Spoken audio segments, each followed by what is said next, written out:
She was singing to save her sick son, until a Cadillac stopped to hear the song. She stood on the street corner, her voice trembling with both hope and desperation. It wasn't the kind of place you'd expect to find someone singing.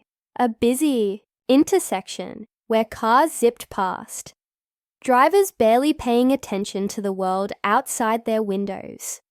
But there she was, a mother with no other options left, pouring her heart into a song that was as raw and heartfelt as any prayer. Her son was sick, sicker than anyone should ever have to be at such a young age. Doctors had done what they could, but the treatments were expensive, and their savings had run out long ago. She wasn't sure what else she could do to save him, but then someone told her about the power of music. Music heals, they'd said. It reaches people in ways you wouldn't expect. And so she sang. Her voice wasn't polished, but it didn't need to be. It was the emotion behind each word that made people stop and listen, at least for a moment, before rushing back to their lives. Her song was about love, loss, and the lengths a mother would go to for her child. It was a story so many could relate to, but this was her reality. As she stood there, her son's pale face flashed through her mind. He had always been full of life, running around the house, laughing with that big smile that made her forget about all the world's problems. But now his energy was gone, replaced by quiet exhaustion and far too many nights spent in a hospital bed. She sang for him, hoping somehow the universe would hear her plea. The streetlights flickered on as the sun dipped below the horizon. Her voice, growing hoarse, began to fade. She glanced at the small donation box beside her. A few crumpled bills, some loose change, hardly enough to make a difference. Tears welled up, but she kept singing. What else could she do? And then, as if by some miracle, a sleek black Cadillac pulled up beside her. The windows were tinted, and she couldn't see who was inside, but the car just sat there, engine quietly humming. For a moment, she wondered if she was imagining it. Why would someone in such a car stop here? For her. The window slowly rolled down. She stopped singing, unsure of what was happening. Was this person going to offer help? Would they criticize her for being out here, begging in her own way? Her heart raced, fear and hope twisting together in her chest. A voice from inside the car broke the silence. "That's quite a song you're singing," it said, deep and smooth. "Why are you out here?" She took a deep breath. "I'm trying to raise money for my son. He's sick, really sick." The person in the car didn't say anything right.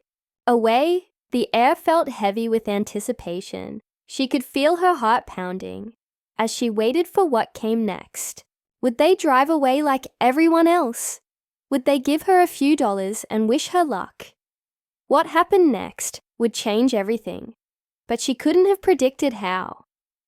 She looked into the open window, her breath catching in her throat. The driver leaned forward, just enough for her to see his face. A man in his late 50s, dressed in a crisp suit. He seemed out of place in this part of town, like he had come from another world. There was something in his eyes, though. Something that made her believe he wasn't just passing by. Maybe he understood the kind of pain she was in. Or maybe he was just curious. "How sick is he?" the man asked, his voice low and calm. She felt her throat tighten. It was hard to talk about her son without feeling like she would break apart, but she forced herself to answer. He needs treatment we can't afford. The doctors say it's the only chance he has." But her voice cracked, and she looked away, embarrassed by the tears that were starting to fall. "I don't know how else to get the money." The man nodded, but his expression was unreadable.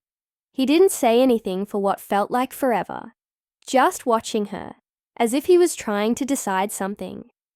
She wondered if he was one of those people who enjoyed hearing about other people's misery. Maybe he'd drive away now, leaving her standing there, humiliated. But then, unexpectedly, he spoke again. "What if I told you I could help?" he said slowly. "But there's something I need from you first." Her heart skipped a beat. Help? She didn't know what kind of help he meant, but the idea of anyone offering to step in was more than she'd dared hope for. Still, there was something about the way he said it, like there was a catch. She frowned, unsure of what he was asking. "I don't understand," she said carefully. "What do you mean?" He leaned back slightly, his eyes narrowing just a bit. "It's a simple offer," he said. "You sing for me. I'm not talking about standing on the street corner like this. I'm talking about something bigger, something that will make you and your boy more money than you could ever imagine." He paused, letting the words sink in. "But there's a price." The tension in the air was thick now, and she could feel her chest tightening. What kind of price was he talking about? It didn't sound right. The way he spoke, the way he seemed too confident, made her nervous. But at the same time, she couldn't ignore the possibility that he could be her only chance to save her son. Was this an opportunity or a trap? She swallowed hard, trying to keep her voice steady. "What's the price?" she asked. He smiled, but it didn't reach his eyes. "You'll find out in time," he said. "All you need to know now is that it won't come for free. Nothing worth having ever does." Her mind raced. There had to be a catch, but could she really afford to say no? Her son's face flashed before her eyes again, lying in that hospital bed, weak and fragile. Could she take this risk, knowing it might be her only chance? But then again, what if the cost was too high? As the man watched her, his eyes sharp and calculating, she felt an overwhelming sense of pressure. This wasn't just about money anymore. It felt like she was standing at a crossroads, and the wrong choice could make everything worse.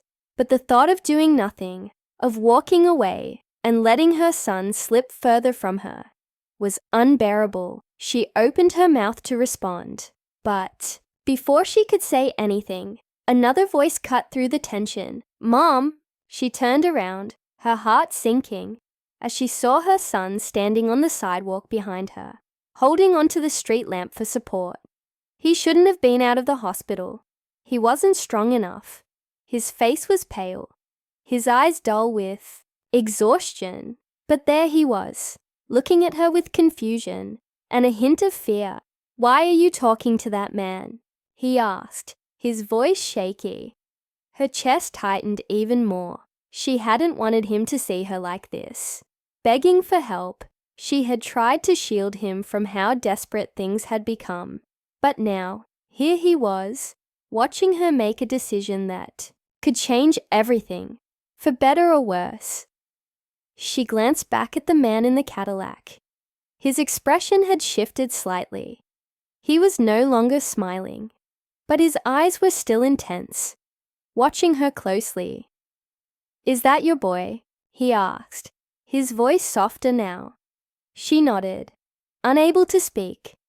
For the first time, the man seemed to show something resembling genuine concern. He leaned forward, resting his hands on the steering wheel. "You don't have much time, do you?" he said quietly. "This is it. This is your chance. But it's up to you." Her mind was spinning.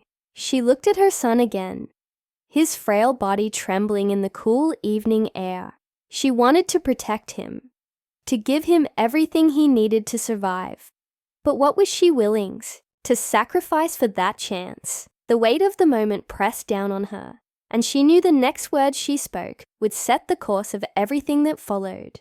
Her heart raced, her pulse thundering in her ears, and the street seemed to fade away as she focused on the two people in front of her, the man who could change her life, and the boy she was fighting to save. What would she choose?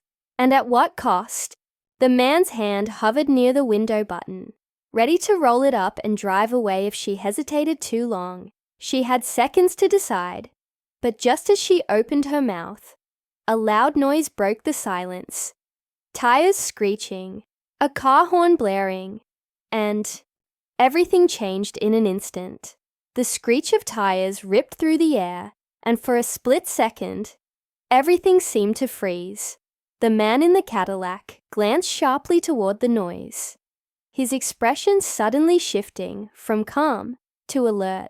She turned just in time to see a car swerving toward the sidewalk. Too fast, too close. Without thinking, she grabbed her son and pulled him toward her, bracing for impact. The car skidded to a stop, just inches away from where they had been standing. Her heart pounded in her chest, the world narrowing to the sound of her own breath, and the feel of her son trembling in her arms. The driver of the car leaned out of the window, cursing under his breath. "You okay?" he shouted, but he didn't wait for an answer, before speeding off again, tires squealing as he disappeared down the street. The night fell silent once more, leaving only the hum of the Cadillac's engine and the distant sound of traffic. She stood there shaking, still holding her son tightly. Her mind raced, the close call making everything feel more fragile than ever. Her son clung to her, his small body weak against hers. And for the first time, she truly realized how little time they had left. This wasn't just about money anymore. This was life or death. The man in the Cadillac watched them for a long moment before speaking. "It looks like your choice just got harder," he said, his voice quieter than before. "But the offer still stands." She looked at him, her heart heavy with the weight of everything that had just happened. She had been on the verge of saying yes, on the verge of giving in to whatever price he was asking, just to save her boy.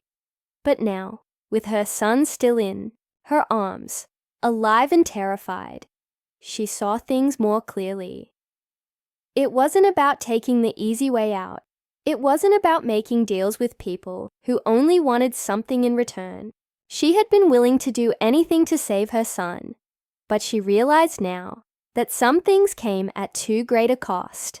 There were no shortcuts, no easy fixes. If she was going to fight for her son, she had to do it her way, on her own terms. She straightened up, her voice firm as she looked at the man.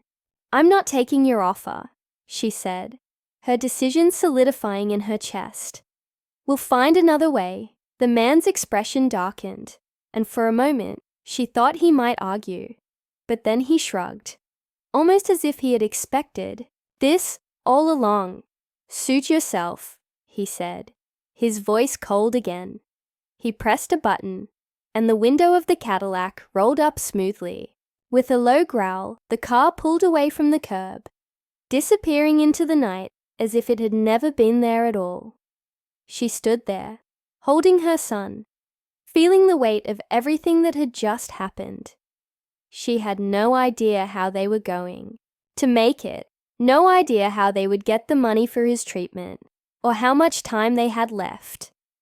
But for the first time in a long time, she felt something close to hope. Because now she knew she wasn't alone.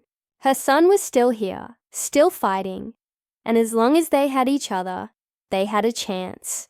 She looked down at him, his eyes wide and tired, but still filled with a quiet strength. "We'll figure it out," she whispered, more to herself than to him.